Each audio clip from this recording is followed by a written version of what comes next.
Hello viewers, welcome back to my channel.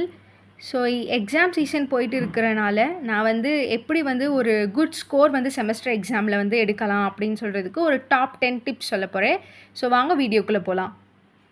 First, no your syllabus and blue print.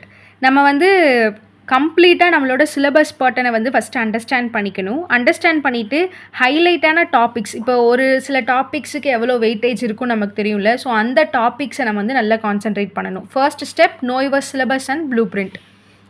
Second step, set clear academic goals. So நம்ம வந்து first வந்து ஒவ்வொரு காலேஜுக்கும் ஒவ்வொரு சப்ஜெக்ட்டுக்கும் ஒவ்வொரு credits இருக்கும்ல. So இப்போ வந்து மேக்ஸுக்குனா நிறையா கிரெடிட்ஸ் பாயிண்ட் இருக்கும், அந்த மாதிரி கோர் சப்ஜெக்ட்டுக்கு நிறையா கிரெடிட் பாயிண்ட் இருக்கும். ஸோ சின்ன சின்ன கிரெடிட் பாயிண்ட்ஸை கம்பேர் பண்ணும்போது அந்த கிரெடிட் பாயிண்ட் ஃபோக்கஸ் பண்ணோம் அப்படின்னா நம்மளோட கிரேட் வந்து ஈஸியாக இன்க்ரீஸ் ஆயிரும். Third step, prioritise difficult subject first. நம்ம எப்போயுமே வந்து என்ன பண்ணுவோம் சின்ன வயசுலேருந்து அப்படின்னா, எந்த சப்ஜெக்ட் ரொம்ப ஈஸியோ அதை தான் ஃபர்ஸ்ட் எடுத்து படிப்போம். ஸோ அந்த மாதிரி பண்ணாமல் எந்த சப்ஜெக்ட் ஆர் எந்த கண்டென்ட் வந்து நமக்கு ரொம்ப கஷ்டமாக இருக்கோ அதை ஃபஸ்ட்டு நம்ம பண்ணிடலாம், சால்வ் பண்ணிடலாம். படிச்சுட்டு அதுக்கப்புறம் நெக்ஸ்ட் இதுக்கு நம்ம போகலாம். ஸோ நமக்கு அப்போ பேர்டன் கம்மியான மாதிரி ஃபீலாக இருக்கும். Next, make a realistic study time table. நமக்கு நம்மளே வந்து ஒரு டைம் டேபிள் போட்டு வச்சுக்கிட்டோம் அப்படின்னா அது ரொம்ப யூஸ்ஃபுல்லாக இருக்கும். ஸோ இப்போது இந்த டைமில் இந்த சப்ஜெக்ட், இந்த டைமில் இந்த இது படிக்கலாம் அப்படின்னு சொல்லி நம்மளாக வந்து ஒரு டைம் டேபிள் போட்டுக்கலாம். Stick your schedule with consistency. Next, use smart study techniques. So நம்ம வந்து ஒரு ஸ்மார்ட் ஸ்டடி டெக்னிக்ஸ் நான் என்ன எப்பயுமே ஃபாலோ பண்ணுவேன் அப்படின்னா, எனக்கு வந்து நான் ஒர்க் பண்ண வேண்டியதெல்லாம் வந்து நோட் பண்ணி வச்சுக்குவேன். என்ன சப்ஜெக்ட் எப்போ படிக்கணும், 16 மார்க் எப்போ படிக்கணும், 8 மார்க் எப்போ படிக்கணும், 5 மார்க் எப்போ படிக்கணும், அந்த மாதிரி நான் வந்து தனியாக நோட் பண்ணி வச்சுக்குவேன். எங்களுக்கு வந்து சப்டிவிஷன்ஸ்லாம் இருக்கும். ஸோ அந்த மாதிரி வந்து நான் நோட் பண்ணி வச்சுக்குவேன். ஸோ 16 மார்க் வந்து ஃபர்ஸ்ட்டு இப்போது நான் சாயந்தரம் வந்து படித்து முடிச்சிடுவேன். மார்னிங் எந்திரிச்சு 8 மார்க் படிப்பேன். ஸோ எதுக்கு எவ்வளோ இம்பார்ட்டன்ஸ் கொடுக்கணும்னு சொல்லிட்டு நானே ஒரு ஸ்டடி டெக்னிக்ஸ் யூஸ் பண்ணிக்குவேன். அதே மாதிரி நீங்களும் 2 மார்க்ஸுக்கு எவ்வளோ கொடுக்கணும், மேக்ஸிமம் எல்லோரும் 2 மார்க்ஸுக்கு நிறையா கான்சென்ட்ரேட் பண்ணுங்கள். ஏன்னா அதுதான் நம்மளோட செம் எக்ஸாமுக்கு வந்து வெயிட்டேஜ் அதிகப்படுத்தும். So next, practice with previous year question papers. So previous year question பேப்பரில் இருக்கிற 2 மார்க்ஸ் நம்ம படித்தாலே போதும். ஸோ நம்ம வந்து வெல் அண்ட் குட்டாக நல்ல மார்க் வந்து வாங்கிடலாம். ஸோ நீங்கள் வந்து நல்லா ஸ்கோர் வாங்கணும் அப்படின்னு நினச்சிங்கன்னா மேக்ஸாக இருக்கட்டும், என்ன theory exam as well as derivation question ரெண்டுமே வந்து ப்ரீவியஸ் இயரில் நம்ம சால்வ் பண்ணி ஒர்க் அவுட் பண்ணோம் அப்படின்னா நமக்கு வந்து ஒரு கான்ஃபிடென்ட் வந்து கிடச்சிரும்.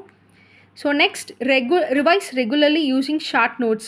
நம்ம வந்து கிளாஸில் அவங்க நோட்ஸ் எடுத்திருப்பாங்க, கிளாஸ் நடத்திருக்கும் போது நம்ம நோட்ஸ் எடுத்திருப்போம், இல்லைனா நம்மளே புக்கில் வந்து மார்க் பண்ணி வச்சுருப்போம் ஹைலைட்டர்லாம் யூஸ் பண்ணி. ஸோ அந்த மாதிரி யூஸ் பண்ணி ஷார்ட் நோட்ஸ், கீ பாயிண்ட்ஸ் நம்ம நோட் பண்ணி வச்சுக்கிட்டோம் அப்படின்னா எக்ஸாமுக்கு போகிறதுக்கு முன்னாடியோ ஆர் ரிவைஸ் பண்ணுறதுக்கு முன்னாடி அந்த கீ பாயிண்ட்ஸை பார்த்தோம் அப்படின்னா நமக்கு வந்து டக்குன்னு ஞாபகம் வரும்.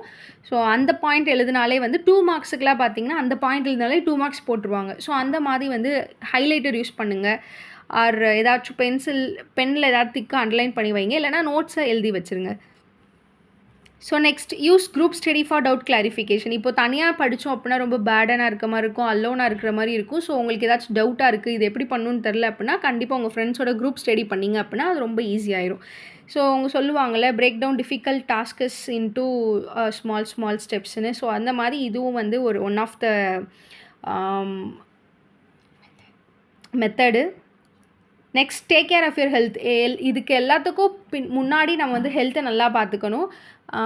எவ்வளோ தான் நம்ம படித்து ஸ்கோர் பண்ணாலும் அப்படின்னா ஹெல்த் இல்லைனா ஒன்றுமே பண்ண முடியாது. So first priority is take care of our health. So next, stay positive and avoid last minute cramming. So இதெல்லாமே வந்து பிஃபோர் எக்ஸாமுக்கு முன்னாடி பண்ணிடுங்க. லாஸ்ட் மினிட்ல வந்து அவசரப்பட்டுக்கிட்டு அந்த நெருக்கடியில் படிக்கிறது வந்து நமக்கு வேண்டாம். ஸோ ஸ்டே பாசிட்டிவ், எப்பயுமே பாசிட்டிவாக இருங்க, பாசிட்டிவாக திங்க் பண்ணுங்கள். இந்த மெத்தட்ஸ்லாம் ஃபாலோ பண்ணிங்க அப்படின்னா ரொம்ப ரொம்ப குட் கிரேட்ஸ் வந்து ஸ்கோர் பண்ணலாம்.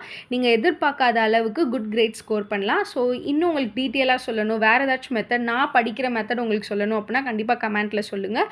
So thank you very much. All is well. Bye.